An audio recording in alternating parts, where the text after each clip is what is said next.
देखिए, बिहार सरकार के मंत्री अशोक चौधरी ने भूमिहारों के खिलाफ एक बयान दिया, जिसके बाद स्वर्ण सेना के राष्ट्रीय अध्यक्ष ने उनका पुतला दहन किया पटना में कारगिल चौक के पास। उसके बाद कई सारे पोस्टर लगाए गए, जिसके बाद इनके पोस्टरों को फाड़ दिया गया। उसके बाद इनके गाड़ी पर बीती रात कई सारे अपराधियों ने हमला किया। बहुत मुश्किल से इनका जान बचा हुआ है। इनसे हम बात करने के लिए पटना पहुँचे हुए हैं। क्या कुछ हुआ था कल देर रात? आपकी गाड़ी पर हमला हुआ, कई सारा पोस्ट हम देख रहे हैं। हम रात के कंकड़बाग से सहज सर्जरी से डॉक्टर सजानंद सर से मुलाकात करके हम अपने हर दिन की तरह उस दिन भी 11 बजे हम अपने घर संपत चक अब्दुल्ला चक के लिए निकले। उसी क्रम में हम काटी फैक्ट्री रोड से जब बाईपास की ओर जा रहे थे तो बाईपास में चढ़ते क्रम ही उससे पहले ही 1 किलोमीटर पीछे से ही एक बाइक वाले हमसे ओवरटेक किया तो हम दे दिए। हमको नहीं समझ में आया कि वो कौन होगा। फिर वो बाइक आगे जाके रुका हुआ था बाईपास के पहले, जो कि बिना नंबर प्लेट की गाड़ी थी। और हम अपने गाड़ी को बाईपास पे चलाए, वो गाड़ी भी पीछे से चला और पीछे से हमारे गाड़ी पे धक्का दिया, मतलब मारा हाथ से, रुकवाने का प्रयास किया। हमने गाड़ी रोका नहीं क्योंकि रात के समय था। फिर आगे हम बढ़े तो हमसे ओवरटेक करके फिर हमारे गाड़ी को, मैंने जिस साइड हम गाड़ी चला ड्राइव करे तो उसी साइड हाथ से मारा शीशा के प्रति, तो शीशा नहीं फूटा। उससे जब हम आगे बढ़े तो फिर तुरंत ओवरटेक करके फिर कुछ नोकीला पदार्थ से मारा, जिससे हमारी गाड़ी का शीशा फूट गया। उसके बाद हम गाड़ी को और स्पीड कर दिए। तो भूतनाथ जब हम पहुँचे वहाँ पर कैमरा उमरा था, उसके बाद हमको वो नहीं दिखा कि वो कहाँ गया। इस प्रकार के हमला के पीछे आखिर क्या वजह हो सकता है? लगातार आप विरोध कर रहे हैं अशोक चौधरी का, उसके बाद कई सारा पोस्टर लगाया गया आपके द्वारा, उसके बाद पुतला दहन किया, तो क्या मतलब हो सकता है इस हमले का? क्या डराने का प्रयास है आपको? देखिए, अब लोग को इस मनसा में होगा कि डरा दें, शीशा फोड़ दें, मारपीट करें, या जो भी वो मनसा लेके आए होंगे उन्हें वो मनसा पे कामयाब नहीं हो पाए और आगे भी कामयाब नहीं हो पाएंगे। लेकिन जो भी इस प्रकार के कैराना हमले कर रहे हैं, चाहे जो भी इस प्रकार के साजिशें रच रहे हैं और क्षणिक लाभ लेने के लिए, ये सब संभव नहीं है। हम लोग आज हम जाके अगमकुआं थाना में कार्रवाई किए हैं। उस अज्ञात व्यक्तियों पर हमने FIR दर्ज कराया है और प्रशासन महोदय के द्वारा आश्वासन मिला है कि उस पर त्वरित जांच करके दोषियों को पहचान करके उस पर उचित कार्रवाई किया जाएगा। कितने लोग थे जो लोग हमला कर? गाड़ी पे 2 व्यक्ति सवार थे। 2 व्यक्ति? हाँ, दोनों अपने मुँह पे गमछा बांधे हुए थे। पीछे वाले जो थे ब्राउन कलर के टी-शर्ट पहने हुए थे और अगले को हम नहीं देखा। कि किस तरह की कार्रवाई की मांग करते हैं ऐसे लोगों पे? निश्चित रूप से उसकी जांच होनी चाहिए। शहर में उस इलाका में 2 कैमरे हैं जिससे फुटेज से पता चल सकता है वो आखिर किस एरिया से भागा, और उसका पहचान करके वैसे व्यक्तियों पर कार्रवाई करना चाहिए जो बिना नंबर प्लेट की गाड़ी से घूम रहा है शहरों में, जो कि कानूनी रूप से अपराधी है वो लोग। क्या इस तरह के हमले के बाद पुरुषोत्तम राज डर जाएंगे, विरोध करना छोड़ देंगे, अपने समाज की बात करना छोड़ देंगे, या फिर आगे भी इसी तरह से लड़ाई जारी रहेगी जैसे आप लड़ रहे हैं? जैसे जारी था, लड़ाई जारी रहेगा। हम लोग डरने वाले नहीं, हम लोग लड़ने वाले हैं। और निश्चित रूप से इस तरह के हमला से हम बिल्कुल अपने आप को असहज महसूस नहीं कर रहे हैं। ठीक है, हुआ है, लेकिन इसके लिए हम लोग प्रशासन से मांग भी कर रहे हैं और हम लोग डरेंगे नहीं। जब भी प्रशासनिक या जब भी हमारे समाज पे आँच आएगा, फिर भी उसी प्रकार से प्रमुखता से अपनी बातों को हम उठाएंगे।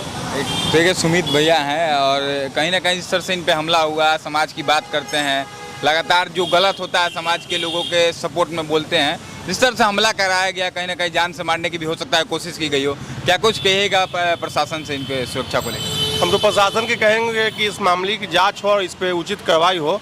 और इस तरह का जो हमला करने वाले लोग हैं वो कायरतापूर्ण हमला है। इस तरह का हमला नहीं होना चाहिए राजनीति में। अगर किसी को हमला ही करना चाहे, किसी को लड़ना ही है, तो सामने से आके लड़ सकता है। हम चुनौती देते हैं। हम कल नहीं थे, जहानाबाद में थे, आज जहानाबाद से हम पटना आए हैं, लेकिन हम चुनौती देने के लिए ही आए हैं कि जो भी है, चाहे कौन है, जो हम लोग जानते नहीं, अज्ञात लोगों पर अभी हम लोग केस किए हैं, लेकिन जो भी लोग इस मामले में अगर ऐसा नीच मानसिकता वाले लोग हैं कि हमको डरा देंगे, हमारे संगठन के कोई भी पदाधिकारी को कोई डरा देगा इस तरह के हमला करके, तो हम डरने वाले नहीं हैं। हम लड़ने वाले लोग हैं। हम लड़ने ही के लिए आए हैं। हम चुनौती दे रहे हैं कि अगर माय का दूध पिया है, कोई भी माय का दूध पिया है, तो हम सामने से आके फरिया लेवे, हम तैयार हैं। तो अगर उसका जो कि ईट से ईट नहीं ना बजा दिए, तो उसको भी नानी का दूध याद दिला देंगे। पूरा चुनौती है, जो भी पूरा चुनौती है कि अगर उसको दम है तो फरिया लेवे। पटना में कहीं भी, चाहे बिहार में कहीं भी, फरियाने के लिए बैठे हुए हैं। पटना है, 2 मिनट में घटना घट जाता है। मेरा भी नाम सुमित सरकार है, हम भी जहानाबाद के भूमिहार हैं, किसी से डरने वाले नहीं हैं। जिस तरह का हमला किया जा रहा है, कहीं ना कहीं क्या कोशिश क्या की जाए? आपके समाज को दबाने की प्रयास तो नहीं है? अगर कोई कोशिश भी कर रहा है तो इसे हम लोग दबने वाले नहीं हैं। कोशिश क्या करेगा? अगर पहला ही उसका नीच मानसिकता दिख गया, अगर उसको हमला ही करना था तो सामना सामने से लड़ लेता। बेटा सामना सामने से बेटा लड़ लो, फरिया लो, जिसको जितना दम है। कोशिश क्या करेगा? हमारी आवाज़ कोई दबा नहीं सकता है।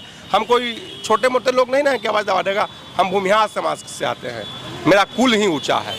तो हम डरने वाले नहीं हैं। हम तो 90 के दशक में नरसंहार जब हो रहा था उस समय हम बिहार के जंगल राज से हमारे समाज के अभिभावक लोग लड़ाई लड़े थे, हमारे गार्जियन लड़े थे। उस समय तो हम डर भी नहीं किए थे। तो छोटा मोटा चोर चोटा से कौन डरेगा? ये सब से कोई डरने वाला है जी? ये सब कोई काम के है? एक बात बताइए, कई सारे नेता हैं आपके समाज के जो कि मुंह बंद कर लिए हैं, चुप है, लेकिन आप लोग मतलब बढ़ चढ़ के हिस्सा ले रहे हैं, अपने समाज के लिए लड़ रहे हैं। उन लोगों को क्या कुछ कहेगा जो लोग बड़े स्तर पर बैठ कर भी अपना मुंह बंद रखते हैं अपनी वोट बैंक की राजनीति के? देखिए, उस सबको के साथ कुछ मजबूरी रहता है कि अगर हम कुछ बोल देंगे तो हो सकता है कि हमको टिकट कट जाए, चाहे टिकट नहीं मिले, तो वो लोग दरबारी करते हैं।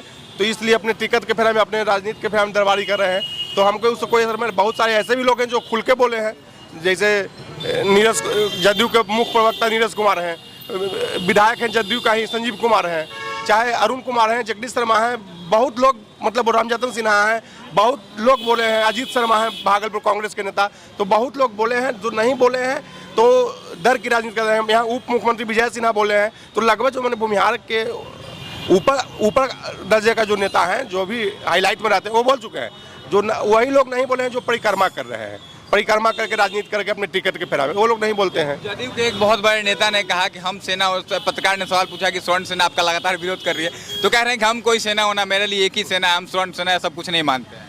उनको बोलने दीजिए, हमारे समाज के अभिभावक हैं, उनको बोलने से हमको कोई असर नहीं पड़ता है। उनको भी मन में अंदर अंदर खुशी हो रहा है कि चलिए, अगर हमारे साथ कुछ घटना होता है तो हमारे समाज के लोग कम से कम हमारे लिए आवाज़ उठा रहे हैं। इसलिए अब वो तो पार्टी में है तो क्या कहेंगे कि ना ठीक है, लेकिन वो लोग भी अंदर अंदर खुश हो रहे हैं कि किसी तरह से इस अशोक चौधरी पर कार्रवाई हो। देखिए, अरे वो भी तो बावने न है जी, तो वो भी बावने हैं, तो उनको भी दुख नहीं हुआ है। जिस तरह से अशोक चौधरी बयान दिए हैं कि भूमिहार अति पिछड़ा को वोट देना नहीं चाहता है, तो उनको भी दुख हुआ। वो भी कल चुनाव लड़ेंगे तो वो भी भूमिहार है, तो उनको नहीं दुख हुआ होगा।